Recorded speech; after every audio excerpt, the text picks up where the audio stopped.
Eh bien bonjour à toutes et à tous, bienvenue à Lourmarin pour la première édition avec Indilicious des marchés de la littérature indépendante.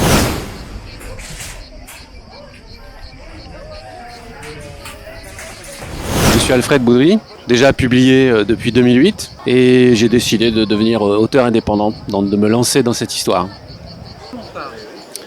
Alors il vient juste de sortir, en fait je le lance aujourd'hui on va dire. Les animaux ont la priorité est un polar historique qui se déroule dans le milieu du cinéma en 1924. Et il est fondé sur des faits réels, sur une véritable histoire. Officiellement c'était pas un crime puisqu'il n'y a pas eu meurtre, mais en tout cas d'une mort bizarre qui n'a jamais été résolue.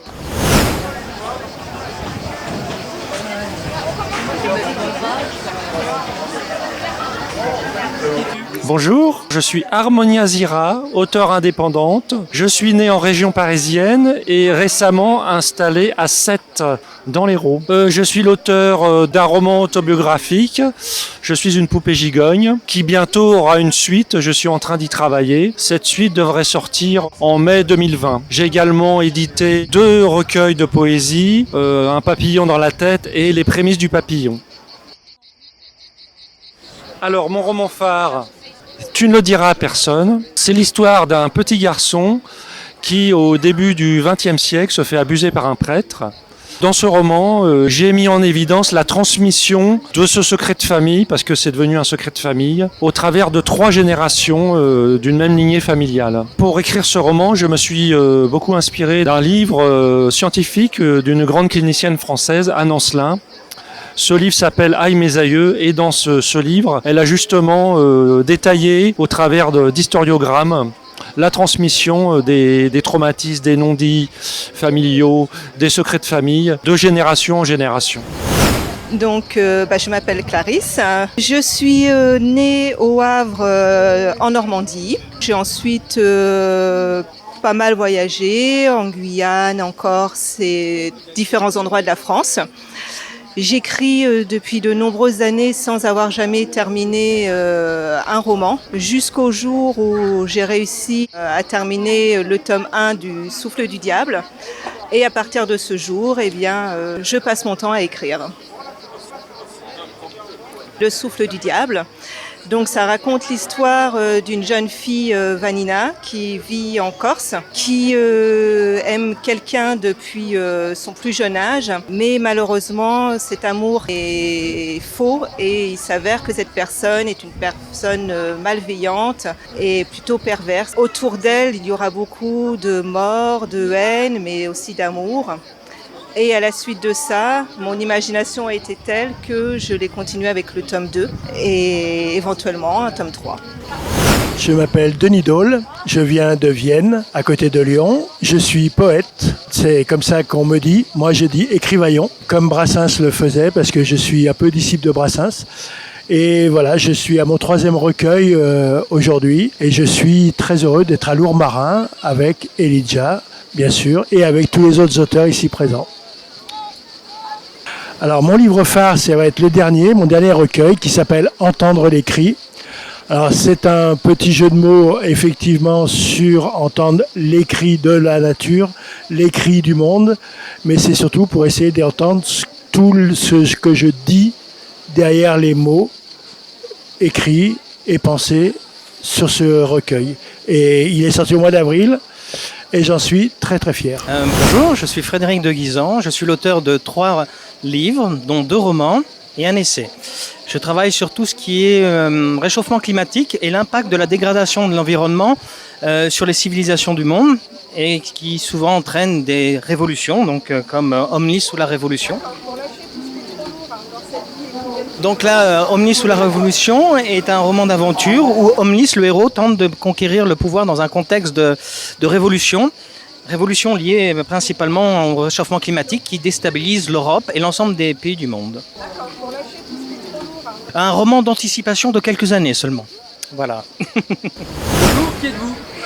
Jean-Louis Delsara. J'ai passé une grande partie de ma vie à la vivre, à Bourlinguer, géographiquement, le Var, l'île de la Réunion, Paris. Professionnellement, un fil conducteur, instituteur toute ma vie, et puis en parallèle, journaliste, comédien, cartomancien, metteur en scène. Et puis rencontrer des gens qui étaient en dehors de mon bocal, des prostituées à Paris, qui travaillait à côté du théâtre où je jouais, un routier qui avait travaillé pendant des années, qui faisait la route vers l'ex-URSS, comme ça, plein de gens. Et donc je me suis nourri des vies des autres, de la mienne. Et puis à un moment donné, je me suis dit, je vais croiser toute cette nourriture et mon univers personnel pour écrire mes histoires, pour écrire mes romans. Mon roman phare, Les Loups. Les Loups, c'est un livre qui se lit à 2 niveaux de lecture. Au premier niveau de lecture, le personnage principal, le protagoniste et le narrateur, c'est un adolescent et on pourrait voir le livre comme un roman de young adulte. Un adolescent qui prophétise le retour des loups dans son village. Et au deuxième niveau, un roman à clé sur l'histoire contemporaine, sur les pouvoirs politiques, théologiques qui peuvent avoir intérêt à nous faire vivre dans la superstition et dans la peur. Bonjour, je m'appelle Joachim Ruiz, je suis retraité. Auparavant, j'étais psychiatre et psychothérapeute à Toulouse et auparavant encore professeur de philosophie à Toulouse. Depuis ma mise à la retraite, j'ai le temps à présent d'écrire et j'écris des histoires, des nouvelles, des romans surtout. Alors, mon roman phare, je prends un peu au hasard le dernier, c'est-à-dire Le garçon qui parlait aux poutres du plafond. C'est un roman qui se situe en Ariège, dans un village où vivent beaucoup d'anciens hippies, des communautés hippies. Et c'est l'histoire d'un adolescent qui a vécu jusqu'ici enfermé dans cette communauté et qui peu à peu prend le large, va voir à l'extérieur comment est la vie, comment est le monde. Et finalement arrive à trouver sa propre voie, indépendamment de ce que voudraient lui imposer certains, soit à l'extérieur de la communauté, soit à l'intérieur. Donc c'est un roman d'apprentissage et de libération d'un adolescent. Voilà. Donc je suis Manuel Benetro, je suis auteur auto-édité et j'ai écrit un premier roman en saga familiale de 3 volumes qui raconte l'histoire d'une famille de Boston et qu'on va suivre à travers toute une épopée entre les années 20 et nos jours. Puis on va découvrir enfin ce qu'ils cherchent depuis le début, leurs origines. Alors Alron Jem, le chasseur de pierres précieuses, le premier épisode c'est le bal des scorpions. Et ça raconte l'histoire d'un chercheur de pierres qui va partir à la recherche d'un collier d'or et de rubis qui a disparu au Rajasthan en Inde il y a 250 ans. Et ça, à la demande d'un Maharaja qui en a absolument besoin pour sauver sa famille. Et malheureusement, ils ne vont pas être les seuls sur le coup et ça va devenir très difficile pour eux. Le premier est sorti en 2018 et le prochain épisode, dont je ne donne pas le titre puisqu'il n'a pas été encore déposé, sortira en octobre.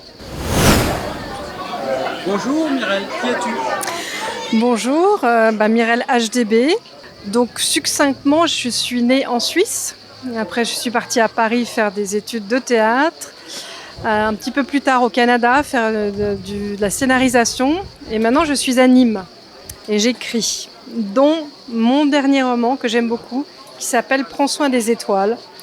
C'est l'histoire d'une femme trentenaire qui, après une perte assez brutale, décide de tout quitter et partir à pied, rejoindre un ami d'enfance à Moscou. Elle fera toute la Russie, retrouvera de la famille en Altaï. En fait, c'est des histoires un peu rocambolesques jusqu'au Canada, jusqu'à ce qu'elle arrive à sortir son deuil, sa douleur et se reconstruire. Voilà.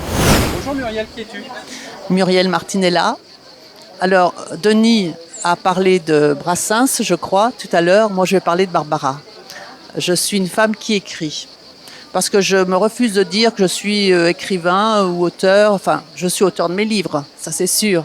Mais je suis une femme qui écrit. Je viens d'Ardèche, où j'habite depuis 2 ans, où je me consacre à l'écriture. Et j'ai écrit depuis à peu près 20 ans. J'étais journaliste et je me suis mise à écrire. J'ai adoré ça de plus en plus. Et maintenant, j'y consacre ma vie. Ah, ça serait difficile parce que je les aime tous. Je pense que je vais choisir Hôpital parce que c'est mon premier livre que j'ai écrit. Ce sont des petites nouvelles satirique ou tendre sur le monde de l'hôpital, selon différents protagonistes. Alors il y a l'infirmière, il y a le chirurgien, le malade. Je me suis inspirée de mes belles-sœurs et sœurs qui sont infirmières, qui m'ont raconté un tas d'anecdotes croustillantes, et puis de mes propres expériences en tant qu'hospitalisée légère. Donc voilà, j'ai raconté tout ce qui se passait dans un hôpital et en principe ce livre marche bien, il plaît.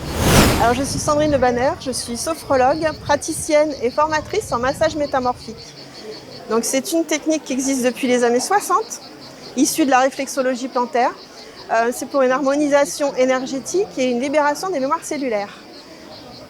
J'ai écrit ce livre avec ma collègue Marie-Christine Chrétien parce qu'on voulait donner envie aux personnes de le ressentir, de le pratiquer, peut-être d'être formé, en tout cas de connaître cette technique qui existe depuis les années 60.